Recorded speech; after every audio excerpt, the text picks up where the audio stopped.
Subscribe Prudent social media channel and press bell icon for latest notifications.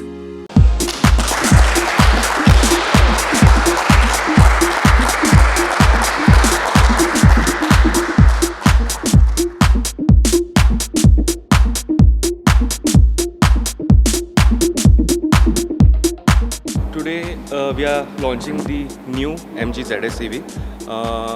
Previous to this we had the car that had a mileage of 419 kilometers and the power was about 142 PS. Today the new car that we are launching, it is having a range of almost like 469 kilometers, and in terms of power it is 170 PS. It is better in terms of mileage, better in terms of power and pickup. The head screen and the interiors have also drastically changed in the car. Previous the head unit was about 8 inches. Now the head unit, the touchscreen infotainment is going to be 10 inches. As far as the interiors are concerned, they have also improved a lot and better than the previous variant in terms of the styling.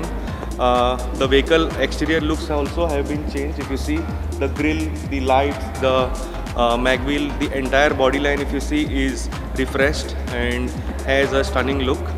So this is the ZS EV for y'all. It is fully automatic and there is no gears. It is just having the 3 drive modes, and also when you drive there are some modes wherein when you de-accelerate the battery has a nominal charging in reverse. Kinetic energy is converted into the charge also. And there are 2 variants available in this model. One, the pricing is 21 lakhs 98,000 and second pricing is 25 lakhs 68,000. Bookings are open for this vehicle, and we request you to please book your vehicle for early delivery.